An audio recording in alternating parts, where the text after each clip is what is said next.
Hello everyone. तो अभी हमने प्रीवियस वीडियो में देखा कि डायमेंशनल एनालिसिस के यूजेस क्या होते हैं। मीन्स हमने डायमेंशंस को निकालना सीखा था और फर्स्ट डायमेंशन के यूज़ करके हमने फॉर्मूले को चेक करना सीखा था।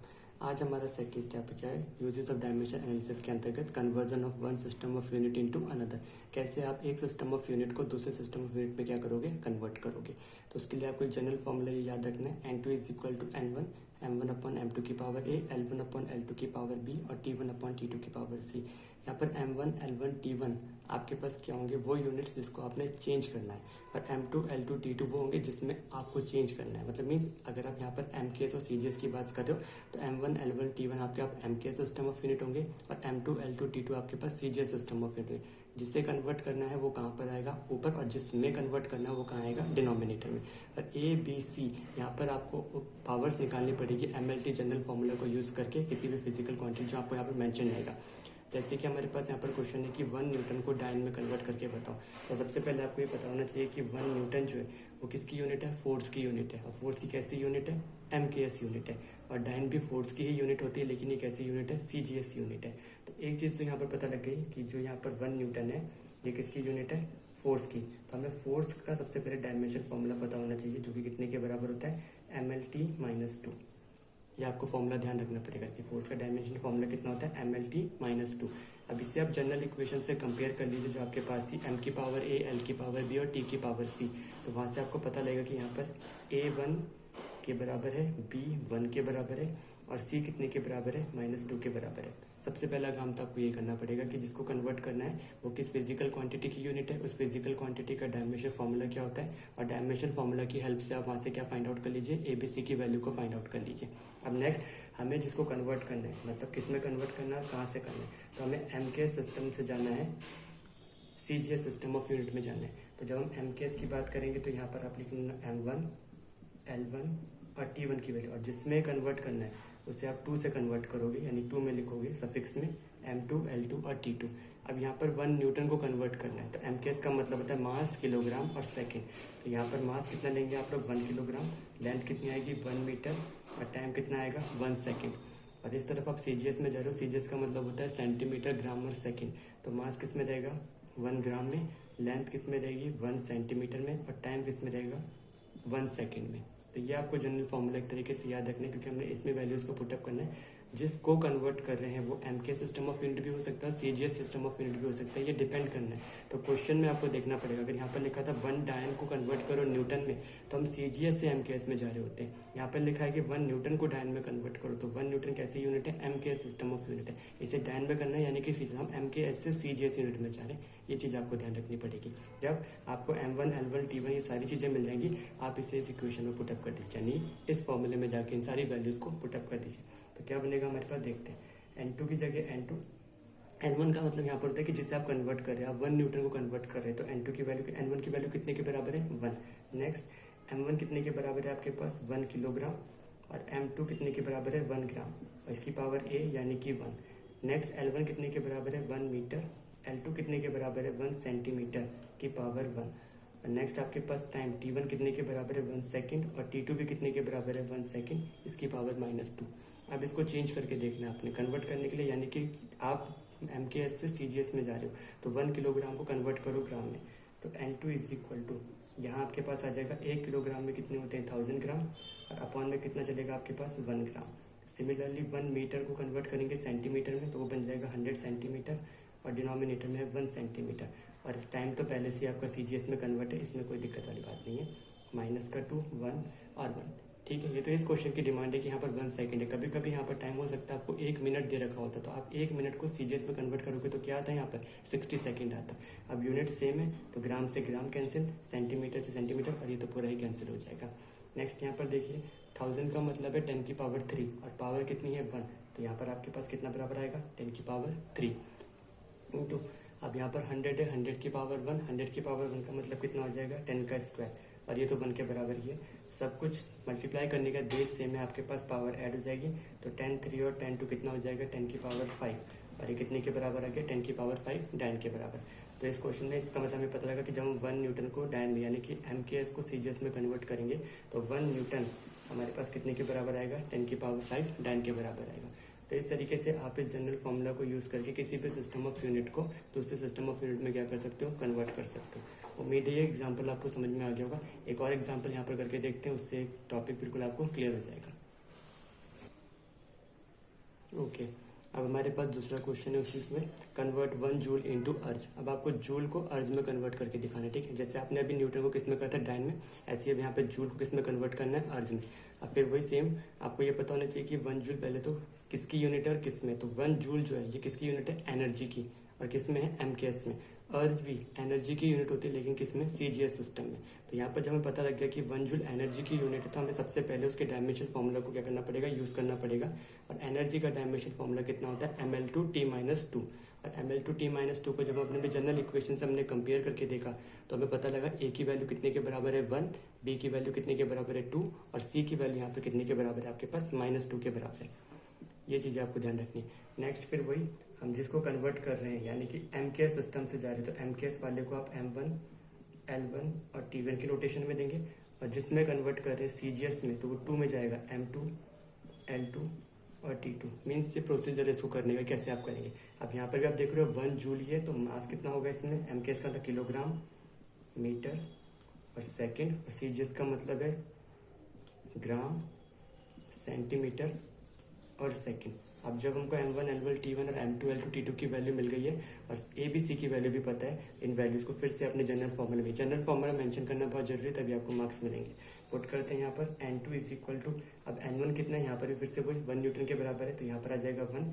M1 की जगह आपके पास आ जाएगा 1 kg अपॉन 1 ग्राम की पावर 1। नेक्स्ट आपके पास L1 1 मीटर, L2 1 सेंटीमीटर की पावर 2, और टाइम आपके पास है 1 सेकेंड अपॉन 1 सेकेंड की पावर -2। अब चेंज करना है यूनिट्स को, तो 1 किलोग्राम का मतलब कितना हो जाएगा आपके पास, 1000 ग्राम अपॉन 1 ग्राम की पावर 1। 1 मीटर का मतलब है आपके पास 100 सेंटीमीटर अपॉन 1 सेंटीमीटर की पावर 2। और यहाँ टाइम तो आपके पास पहले से कन्वर्ट हो गया है, तो 1 सेकेंड से 1 सेकेंड। अब सेम यूनिट है तो ग्राम से ग्राम कैंसिल, सेंटीमीटर से सेंटीमीटर और सेकेंड से सेकेंड कैंसिल हो जाएगा पूरा का पूरा। अब यहाँ पर आप लोग 1000 को लिख सकते हैं 10 की पावर 3, और यहाँ पर 100 है तो 100 का मतलब 10 की पावर 2, और बाहर भी 2 है तो कितना बन जाएगा 10 की पावर 4, और ये तो कितना आ जाएगा आपके पास 1। तो बेस सेम है, पावर ऐड हो जाएगी, तो 10 इंटू 10 की पावर 3 और 10 की पावर 4 मिलके देगा 10 की पावर 7, और ये किस में आ जाएगा आपके पास, अर्ज में। तो एक चीज़ यहाँ से पता लग गई है कि 1 जूल को अगर आप लोग अर्ज में कन्वर्ट करोगे तो 1 जूल कितने के बराबर आएगा, 10 की पावर 7 अर्ज के बराबर। तो इस तरीके से हमने इन 2 एग्जांपल्स में देख लिया है। फर्स्ट हमने करके देखा कि 1 न्यूटन को डायन में कन्वर्ट करेंगे तो किसके बराबर आएगा, और सेकंड हमने करके देखा कि जूल को अर्ज में कन्वर्ट करके देखेंगे तो क्या आएगा। प्रोसीजर सेम है हमारा, इस तरीके से आपको यहाँ पर क्वेश्चन करके देखते हैं। तो इस तरीके से हमारे यूजेज ऑफ डायमेंशन एनालिसिस का सेकंड यूज यहाँ पर कंप्लीट होता है, जिसमें हमने सीखा कि एक सिस्टम ऑफ यूनिट को दूसरे सिस्टम ऑफ यूनिट में आप लोग कैसे कन्वर्ट कर सकते हो। चलिए एक क्वेश्चन इसमें और करके देख लेते हैं, क्योंकि अभी तक हमने सिर्फ 1 जूल और 1 अर्ज को ही करा है। अगर यहाँ पर कुछ और होगा तो उसे कैसे करेंगे, तो उसके लिए आपके लिए एग्जाम्पल और करके देखते हैं। ओके, तो अब conversion of 1 system of unit में आपका दूसरा एग्जांपल यहाँ पर क्या है कि find the value of 60 joule per minute on a system that has 100 gram, 100 centimetre and 1 minute as a base unit. तो ये कुछ नए प्रकार का हम आपके लिए क्वेश्चन लेके आए। यहाँ पर 60 joule per minute on a system, मतलब इसे चेंज करके दिखाना है, जिसकी बेस यूनिट आपको पहले से दे रखी है 100 ग्राम, 100 सेंटीमीटर और 1 मिनट। ग्राम, सेंटीमीटर और मिनट, यानी कि ये पहले से आपको दिया है। CGS सिस्टम ऑफ यूनिट आपको निकाल के दे दिया है, और MKS आपको खुद ब खुद फाइंड आउट करके दिखाना है। और फिर आपको ये पता लगाना है कि 60 जूल पर मिनट को जब हम बेस यूनिट में कन्वर्ट करेंगे तो वो कितने के बराबर यहाँ पर निकल के आएगा। अब यहाँ पर प्रीवियस क्वेश्चन में अगर देखा था तो वहाँ पर 1 जूल था, 1 न्यूटन था। अब यहाँ पर देख के पता नहीं लग रहा है कि भैया कितने के बराबर है। तो सबसे पहले इस जूल पर मिनट का हमको कुछ ना कुछ करना पड़ेगा, और अगर हम ध्यान से देखेंगे तो जूल पर मिनट जो यूनिट होती है वो किसकी यूनिट होती है, पावर की। ठीक है, आपको एक चीज ध्यान रखनी है, जूल जो होती है वो किसकी यूनिट होती है, जूल पर मिनट। ये किसकी यूनिट है, आपके पास पावर। तो इससे यहाँ पर पता लग गया कि हमें डायमेंशन फॉर्मूला किसका इस्तेमाल करना है, पावर का इस्तेमाल करना है। और पावर का डायमेंशन फॉर्मूला जो होता है वो हमारे पास होता है ml/T-3। ये सब आपको याद रखने पड़ेंगे, तभी यूज कर पाओगे। अगर डायमेंशन फॉर्मूला याद नहीं रहेगा तो आप कोई भी क्वेश्चन नहीं कर पाओगे। इसे जनरल इक्वेशन से कंपेयर करा तो पता लगा A की पावर 1 है, B की पावर 2 है, और T की पावर कितनी है, -3 के बराबर है। अब पावर की जो ये यूनिट बताई जूल पर मिनट, ये तो कैसी है आपके पास, MKS से हमें CGS में जाना है। तो आप सबसे पहले यहाँ पर लिख लीजिए वही फॉर्मूला आपका MKS का मतलब M1, L1 और T1। ये सब तो वही सेम चलेगा आपके पास, 1 किलोग्राम, 1 मीटर और 1 सेकेंड, ठीक है। और यहाँ से हमें जाना है किसमें, सीजीएस सिस्टम ऑफ यूनिट में जाना है। और सीजीएस सिस्टम ऑफ यूनिट में जो हमारे पास M2 है वो हमें पहले से दे रखा है कितना, 100 ग्राम। L2 हमें कितना दे रखा है, 100 सेंटीमीटर। और T2 जो हमको दे रखा है 1 मिनट, ठीक है। और यहाँ पर हम लोगों को अब इसमें पहले से कन्वर्ट करके दे रखा है, इसे आप लोगों को यूज़ करेंगे। सारी चीज़ें मिल गई हैं, जरा जनरल फार्मूला में पुट करके देखो। यहाँ पर N1 जो है इस बार वो कितने के बराबर है, 60। प्रीवियस टॉपिक में कितना था, 1 के बराबर। तो इस बार N1 कितने के बराबर आएगा, 60। M1 कितने के बराबर है, 1 kg अपॉन में 100 ग्राम की पावर 1। नेक्स्ट आपके पास है L1 यानी कि 1 मीटर अपॉन आपके पास है 100 सेंटीमीटर की पावर 2। और लास्ट आपके पास कितना है, 1 सेकेंड। और डिनोमिनेटर में आपके पास है 1 मिनट और इसकी पावर कितनी है, -3। ये चीज़ आपको ध्यान रखनी है। अब इन्हें कन्वर्ट करके देखते हैं कितना कितना आएगा। तो 60 की जगह 60, 1 किलोग्राम की जगह कितना आ जाएगा, 1000 ग्राम अपॉन 100 ग्राम, इसकी पावर 1 मीटर का मतलब कितना है, 100 सेंटीमीटर अपॉन 100 सेंटीमीटर की पावर 2। 1 सेकेंड तो 1 सेकेंड है। इस केस में आपको 1 मिनट को कन्वर्ट करना है तो वो कितने के बराबर आ जाएगा, 60 सेकेंड। और इसकी पावर चल रही -3 के बराबर, ठीक है। अब यहाँ पर देखना, ग्राम से ग्राम कैंसिल, ये 100 सेंटीमीटर से 100 सेंटीमीटर, ये तो पूरा कैंसिल हो गया। और 60 से 60 कैंसिल हो गया। यहाँ 1 2 2 जीरो से 2 जीरो यहाँ पर क्या हो जाएंगे, पूरे कैंसिल हो जाएंगे। अब आपके पास क्या बच रहा है उसको यहाँ पर देखते हैं, ठीक है। तो ये है, इधर से कर रहा हूँ यहाँ पर 60 आपके पास यहाँ पर पहले से ही है। ये बचा है आपके पास 10। और यहाँ जो आपके पास 60 की पावर -3 है, ये डिनोमिनेटर में अगर इसे हम ऊपर लेके जाएंगे तो ये कितने के बराबर, यानी कुछ इस तरीके से बन रहा है ये 1/60 यानी 60 इंटू 10 की पावर -3 आप लोग यहाँ पर कर सकते हो इसकी वैल्यू को बनाने के लिए, ठीक है। यहाँ पर 1000 से आपका ग्राम 3 2 जीरो आप कैंसिल करेंगे, 100 सेंटीमीटर 100 सेंटीमीटर। अब ये 60 जो यहाँ पर आप लोगों को दिख रहा है, जब पावर की यूनिट है जूल पर मिनट, ठीक है। पावर की अगर यूनिट देखोगे तो जो अगर जाओगे, पावर का फॉर्मूला था work done upon time taken. Work को नापेंगे जूल में, टाइम को नापेंगे सेकंड में। तो वर्क डन अपॉन टाइम कितना हो, जूल पर सेकंड। लेकिन यहाँ पर जो फिजिकल क्वांटिटी की हमें यूनिट देखी है वो जूल पर मिनट में। तो जब आप इसे जूल पर सेकंड में कन्वर्ट करोगे तो उस केस में यहाँ पर आपके इस 60 से और ये 60 तरीके से क्या हो जाएगा यहाँ पर कैंसिल, तब जाके ये पावर की यूनिट बनेगी। तो यानी यहाँ पर इस बार कितना रहेगा आपके पास, 1 के बराबर। आगे जब इसे चलेंगे हम कैलकुलेट करते हुए, यहाँ आपके पास बच रहा है 10 इंटू, ये आपके पास 1 हो गया, 1/60 की पावर -3 है। तो 60 की पावर को ऊपर भेज दीजिए, यानी कि क्या बन जाएगा, 60 का क्यूब बन जाएगा। इसे सॉल्व करके देखा तो इसे ऐसे लिखा जा सकता है, 6 की पावर 3 और 10 की पावर 3। 6 6 36 और 6 216। तो ये आपके पास 216 इंटू 10 की पावर कितने के बराबर आ जाएगा, 4 के बराबर। और फाइनल इतना भी आप लोग छोड़ सकते हो और थोड़ा सिस्टमेटिक वे में लिखोगे तो 2.16 इंटू 10 की पावर 6 यूनिट्स आप यहाँ पर लिखेंगे। अब ये यूनिट्स का मतलब क्या होता है, जिस फिजिकल क्वांटिटी के बाई चांस हमको क्या नहीं पता है, सीजीएस यूनिट नहीं पता है, तो उसमें आप यहाँ पर क्या लिख दीजिए, यूनिट्स में कन्वर्ट कर दीजिए। क्योंकि इसमें सिंपल उसने पूछा था कि इसको कन्वर्ट करके बता दो बेस, ये नहीं बताया कि किस वजह से पीछे था, न्यूटन को डायन में कन्वर्ट करना है, जूल को अर्ज में कन्वर्ट करना है। ऐसे अगर यहाँ पर बताया था कि जूल पर सेकंड को इसमें कन्वर्ट करो तो वो यूनिट यहाँ पर आती है, ठीक है। लेकिन यहाँ पर कुछ नहीं दे रखा, तो आप इसकी जगह खाली क्या मेंशन कर देंगे, यूनिट मेंशन कर देंगे, ठीक। तो इस तरीके से इन 3 एग्जांपल्स में उम्मीद है कि आपको इस जनरल फॉर्मूला को यूज करके एक सिस्टम ऑफ यूनिट को दूसरे सिस्टम ऑफ यूनिट में कैसे कन्वर्ट करते हैं वो अच्छे से आ गया होगा, ठीक है। इसकी प्रैक्टिस कर लो और कोई भी प्रॉब्लम हो तो पूछ लेना। हेलो एवरीवन, तो आज हम अपने फर्स्ट यूनिट के थर्ड चैप्टर डायमेंशन एनालिसिस के topics uses of dimension analysis को आगे बढ़ाते हुए अपने फॉर्मूले को डिराइव करके देखते हैं। अभी तक अगर आपने प्रीवियस वीडियो देखे होंगे तो उसमें हम लोग फॉर्मूलों को चेक करना सीख चुके हैं, डायमेंशंस निकालना सीख चुके हैं और हम लोग वन सिस्टम ऑफ यूनिट को अदर सिस्टम ऑफ यूनिट में कन्वर्ट करना सीख चुके हैं। अब आज के इस वीडियो में हम लोग सीखेंगे कि फॉर्मूलों को कैसे डिराइव किया जाता है, ठीक है। तो इसको सीधे मैं आपको एग्जाम्पल से समझाता हूँ, और क्योंकि इसके क्वेश्चन थोड़े लेंदी होते हैं तो मैं सिर्फ आपको रीड करके बता देता हूँ एंड देन यहाँ पर सीधे सॉल्व करके दिखाएंगे, ठीक है। तो सबसे पहले आपके पास क्वेश्चन है कि derive an expression for time period of a simple pendulum which में depend upon mass of a body, length of the pendulum and acceleration due to gravity. जब भी आपके पास कोई क्वेश्चन आएगा इसी तरह लैंग्वेज फॉर्म में आएगा और बोला जाएगा कि इस फिजिकल क्वांटिटी के लिए डायमेंशनल फॉर्मूला क्रिएट करके बताओ जो कि इन फैक्टर्स पर डिपेंड कर रहा है। जैसे इस कंडीशन में हमारे पास है, हमसे पूछा गया है कि टाइम पीरियड के लिए एक फॉर्मूला निकाल के बताओ विच में डिपेंड अपॉन। तो डिपेंड अपॉन का मतलब है प्रोपोर्शनलिटी का साइन, कौन कौन से फैक्टर्स पे डिपेंड कर रहा है वो भी आपको मेंशन रहेगा, उसके सिंबल्स भी आपको मिलेंगे। जैसे मास के लिए कहा तो एम पे डिपेंड कर रहा है, लेंथ का मतलब एल पे डिपेंड कर रहा है और एक्सेलरेशन ड्यू टू ग्रेविटी का मतलब है जी पे डिपेंड कर रहा है। तो वो पूरे एक लेंथी क्वेश्चन की एक यहाँ पर आपके पास एक समरी बन के आ रही है कि टाइम पीरियड के लिए फॉर्मूला डिराइव करके दिखाना है जो डिपेंड कर रहा है किस पर, मास, लेंथ और एक्सेलरेशन ड्यू टू ग्रेविटी पर डिपेंड कर रहा है। अब डायमेंशनली हमें इसके फॉर्मूले की मतलब इसका एक फॉर्मूला डिराइव करना है with the help of dimension. तो सबसे पहले आपका स्टेप होगा कि इस प्रोपोर्शनलिटी के साइन को हटाएं। तो जब भी प्रोपोर्शनलिटी का साइन हटाते हैं कांस्टेंट आता है, से हमने के मान लिया उसे, फिर इनको पावर दीजिए m की पावर a, l की पावर b और g की पावर c, और इसे फर्स्ट इक्वेशन लेट करना। हर बार इस स्टेप को फॉलो करेंगे, इसलिए इस क्वेश्चन को ध्यान से देखना, ठीक है। नेक्स्ट थर्ड स्टेप में आपको इन फिजिकल क्वांटिटी के डायमेंशंस को पुट करना है। t हमारे पास टाइम पीरियड है, तो m0, l0, t1 यहाँ पर रहेगा। k की जगह के, m का मतलब है मास, तो मास के लिए कौन आ जाएगा, कैपिटल M। l लेंथ है तो लेंथ की जगह b, और g आपके पास है एक्सेलरेशन ड्यू टू ग्रेविटी, तो एक्सेलरेशन ड्यू टू ग्रेविटी का डायमेंशन फॉर्मूला कितना होता है, lt-2। यहाँ पर हमें सिर्फ उसके डायमेंशंस पुट करने हैं, ठीक है। अब इन सब में आप देखोगे यहाँ भी m है, इसमें l और इसमें भी l है, तो अलग अलग करके नहीं, हमको इन सबको कंबाइन करके mlt की फॉर्म में एक इक्वेशन यहाँ पर जनरेट करनी है, ठीक है। तो सबसे पहले तरीका क्या है आपका, k लिखते हैं कांस्टेंट k m। अब m की पावर यहाँ पर 1 और बाहर a, तो a, और किसी के साथ a नहीं है। नेक्स्ट आपके पास है l की पावर यहाँ पर b, और इसके पास भी यहाँ पर 1, तो c। तो क्या बनेगा, ये बेस सेम होगा तो पावर ऐड हो जाएगी, l की पावर b प्लस c, और टाइम यहाँ पर अकेला है तो इसके साथ कौन आ जाएगा, t की पावर -2c। ये आपको यहाँ पर समझना है।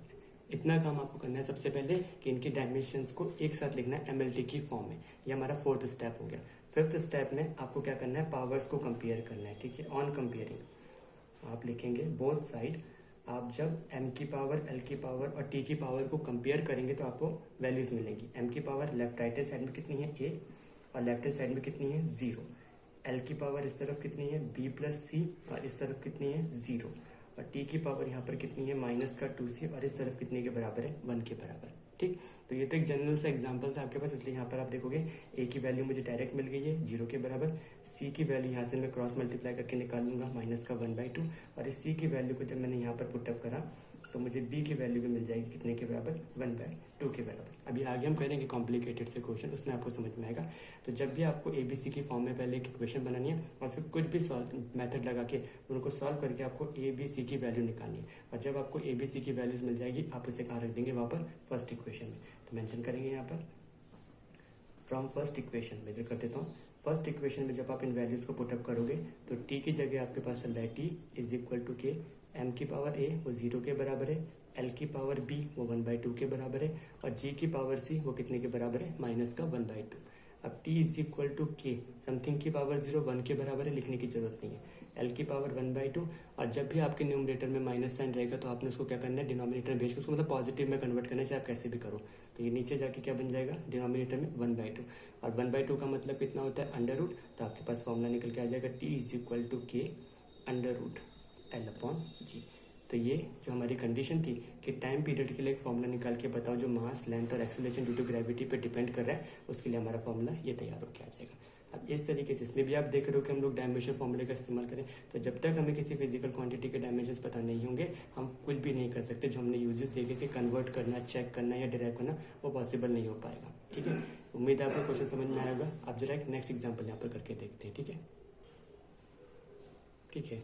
तो नेक्स्ट क्वेश्चन हमारे पास है, फिर से मैं आपके लिए रीड कर देता हूँ यहाँ पर कि हमें वेवलेंथ के लिए फॉर्मूला निकाल के बताना है जो डिपेंड कर रहा है प्लैंक कांस्टेंट पे, मास पे, वेलोसिटी पर और एक्सेलरेशन पर, ठीक है। तो चलो देखते करके से कि वेवलेंथ के लिए हमको फॉर्मूला निकाल के बताना है, यानी कि लैम्डा, विच में डिपेंड अपॉन प्लैंक कांस्टेंट पे डिपेंड कर रहा है, मास पे डिपेंड कर रहा है और वेलोसिटी पे डिपेंड कर रहा है। ये आपके उस क्वेश्चन की समरी है कि वेवलेंथ के लिए फॉर्मूला निकालिए जो प्लैंक कांस्टेंट, मास और वेलोसिटी पे डिपेंड करे। इनके बारे में क्वेश्चन में लिखा रहेगा आपके, तभी तो आप इसके डायमेंशंस को पुटअप करोगे। तो क्या था हमारा सेकंड स्टेप सॉल्व करने के लिए कि सबसे पहले प्रोपोर्शनलिटी का साइन हटाना है, तो कांस्टेंट लगाए के और तीनों वेरिएबल्स को पावर दे दीजिए a, b और c, और इसे फर्स्ट इक्वेशन मान लीजिए। थर्ड स्टेप में both side in physical quantity के डायमेंशंस पुटअप करो। वेवलेंथ का मतलब है लेंथ, तो m0 होगा, l1 होगा और t0 होगा। k की जगह के h प्लैंक कांस्टेंट के डायमेंशन, तो प्लैंक कांस्टेंट के डायमेंशन होते हैं ml2 t-1, इसकी पावर है, मास का मतलब है m, इसकी पावर b, और वेलोसिटी का मतलब है lt-1, इसकी पावर c।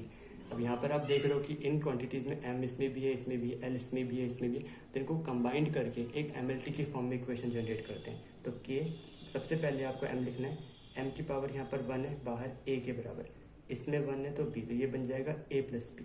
फिर नेक्स्ट l पे चलेंगे, यहाँ पर भी l है तो multiply by 2 into A 2a, और यहाँ पर b है तो यहाँ पर कितना आ जाएगा 2a प्लस सी। नेक्स्ट आपके पास टाइम में, तो यहाँ से -1 की a से मल्टीप्लाई करी तो -a, और -1 की c से मल्टीप्लाई करी तो -c। जब भी आप इनको कंबाइन करके लिखोगे तो MLT के सीक्वेंस में ही लिखना, ताकि आपको कंपैरिजन करना क्या रहे, आसान रहे। ठीक है, TML LNT ऐसे मत करिएगा, कंबाइन करके उसको MLT की फॉर्म में ही बनाएंगे। नेक्स्ट जब आप इसे कंपेयर करके देखोगे कि on comparing both side ABC मतलब MLT की पावर को कंपेयर करो, तो m की पावर इधर कितने के बराबर है आपके पास a प्लस बी के बराबर, और इधर कितना है 0। इधर l की पावर कितने के बराबर है 2a प्लस सी, और इधर l की पावर कितने के बराबर है 1।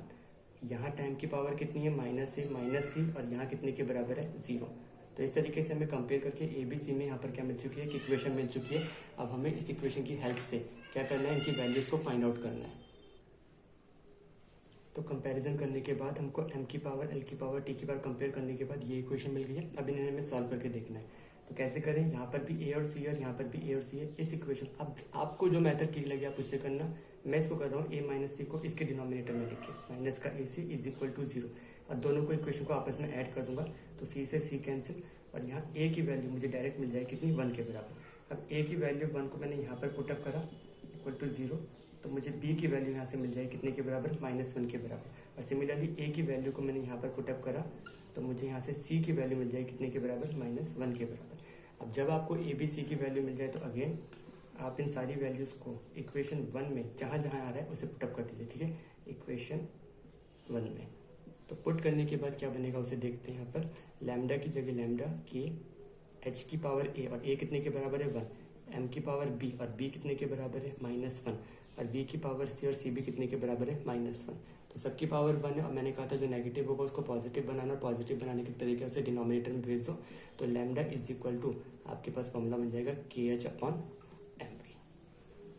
तो यहाँ पर इस तरीके से आपने देखा कि लैम्डा जो कि हमारे पास फैक्टर था जो HMV पर डिपेंड कर रहा है, उसे डायमेंशंस का इस्तेमाल करके आप कैसे फॉर्मूले के रूप में कन्वर्ट कर सकते हो। तो ये आपके पास फॉर्मूला आ जाएगा lambda is equal to KH/mv। ठीक है, एक क्वेश्चन और करके देख लेते हैं इस सीरीज का। इस बार जो हमको करना है क्वेश्चन वो आपके पास है कि फ्रीक्वेंसी के लिए एक फॉर्मूला निकाल के बताना है। ठीक है, और फ्रीक्वेंसी आप डिनोट करते हो म्यू से, और ये डिपेंड कर रहा है आपके कौन कौन से फैक्टर पर, रेडियस पे डिपेंड कर रहा है, डेंसिटी पे डिपेंड कर रहा है, और सरफेस टेंशन पे डिपेंड कर रहा है। ठीक है, आप क्वेश्चंस पे देख रहे होंगे आपको नए नए फिजिकल क्वांटिटीज देखने को मिल रही है। तो जैसा हम लोगों ने अपने फर्स्ट वीडियो में देखा था कि कैसे आप फिजिकल क्वांटिटी के डायमेंशंस निकाल सकते हो, तो आप उनको निकालना सीख लीजिएगा, तभी आप इन क्वेश्चंस को कर पाओगे। ठीक है, तो हमें फ्रीक्वेंसी के लिए फॉर्मूला निकाल के बताना है जो रेडियस पर, डेंसिटी पर और सरफेस टेंशन पर डिपेंड कर रहा है। तो सबसे पहले प्रोपोर्शनलिटी का साइन हटा के कांस्टेंट लगाते हैं के, उनको पावर्स देते हैं, r की पावर a, रो की पावर b और s की पावर c, और इसे फर्स्ट इक्वेशन मानते हैं। थर्ड स्टेप में इनके डायमेंशंस पुट करते हैं। तो फ्रीक्वेंसी जो होती है वो टाइम पीरियड का रेसिप्रोकल होता है। तो यहाँ पर अगर t होता तो t आता है, t की power frequency reciprocal of time t की पावर -1 के। रेडियस है तो लेंथ में ही नापोगे l। डेंसिटी का होता है कितना, मास अपॉन वॉल्यूम, तो उसके लिए फॉर्मूला कितना हो जाएगा ml-3, ये आपके पास फॉर्मूला आ जाएगा। और सरफेस टेंशन जो होता है वो होता है फोर्स अपॉन लेंथ, तो आपके पास फॉर्मूला रहेगा mt-2 की पावर c, उसमें l नहीं होता। आपसे फाइंड आउट करेंगे तो आपको पता लग जाएगा। सिमिलरली अब यहाँ पर इन सबको साथ में कंबाइन करके देखते हैं MLT की फॉर्म में। पावर्स को कंबाइन करो, इसमें m नहीं है, इसमें है तो यहाँ पर कितना आ जाएगा b, और इसमें है b है तो बन जाएगा b प्लस c। l की बात करते हो तो यहाँ भी है a, यहाँ भी है -3b, और t की बात करें तो खाली यहाँ पर है -2c। इस तरीके से आपको पावर्स को कंपेयर करके MLT के सीक्वेंस बनाना है। मैं बार बार आपको कह रहा हूँ कि MLT की फॉर्म में ही बनाना। कंपेयर करते हैं तो राइट हैंड साइड में b प्लस सी है और लेफ्ट हैंड साइड में 0 के बराबर है।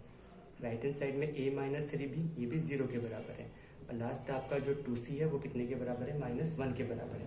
अब आपने जब इनको सॉल्व करके देखा तो यहाँ माइनस से माइनस कैंसिल, c की वैल्यू आपके पास डायरेक्ट यहाँ पर निकल के आ जाएगी 1/2। इस 1/2 वैल्यू को यहाँ पर पुटअप करेंगे इज इक्वल टू 0, तो b की वैल्यू भी कितनी निकल के आ जाएगी आपके पास -1/2। और अब a की जगह a माइनस साइन और b की वैल्यू -1/2, ये माइनस माइनस प्लस बन जाएगा आपके पास 3/2 इक्वल टू 0, और जब आप a की वैल्यू कैलकुलेट करोगे तो वो बन जाएगी -3/2। अब इन तीनों इक्वेशंस को आप लोग क्या कीजिए, फर्स्ट इक्वेशन में पुट कीजिए। तो फ्रॉम फर्स्ट इक्वेशन, जब फर्स्ट इक्वेशन में आप लोग इसे पुट करके देखोगे तो म्यू इज इक्वल टू के r की पावर a, और a कितने के बराबर है -3/2, रो की पावर b, b कितने के बराबर है -3, और एस आपके पास सी है तो वो कितने के बराबर है 1/2। तो म्यू इज इक्वल टू के, मैंने कहा था जो नेगेटिव है उसे नीचे लेंगे तो एस यहाँ पर आपके पास 1/2 अपॉन आर की पावर नीचे जाके प्लस का 3/2 और रो भी नीचे आके 1/2। अब ये 1/2 तो समझ में आता है, इसको कैसे लिखे, मतलब फॉर्मूला ड्राइव करना इतना नहीं छोड़ सकते हम इसे। तो म्यू इज इक्वल टू के एस की पावर 1/2। हमने सोचा क्यों ना इसे इस तरीके से लिखा जाए, आर क्यूब को हम लोग लिख सकते हैं 1/2 की फॉर्म में, और यहाँ पर रो भी कितना है 1/2। अब ये सब 1/2 की फॉर्म में आ गई, यानी कि इसमें कन्वर्ट कर देंगे अंडर रूट में। तो फाइनली हमारे पास फॉर्मूला बन के आएगा के under root S upon R cube rho. तो ये आपके पास फ्रीक्वेंसी का फॉर्मूला आ जाएगा in terms of surface tension, radius और डेंसिटी। ठीक है, तो इस तरीके से हमारे फर्स्ट यूनिट का डायमेंशन एनालिसिस जो हमारी फर्स्ट का थर्ड चैप्टर था उसके यूजेस हम लोगों ने यहाँ पर देख ली कि डायमेंशन एनालिसिस के यूजेस क्या क्या होते हैं। फर्स्ट आप लोगों ने फॉर्मूले को चेक करना सीखा, सेकंड आप लोगों ने फॉर्मूले को डिराइव करना सीखा और कन्वर्ट करना सीखा। तो उम्मीद है ये सारे के सारे टॉपिक्स आपको क्लियर हो गए होंगे। अच्छे से इन वीडियोस को देखिए और कुछ भी अगर प्रॉब्लम हो तो आप लोग कमेंट बॉक्स में जाके कमेंट कर सकते हैं। ठीक है, थैंक यू सो मच।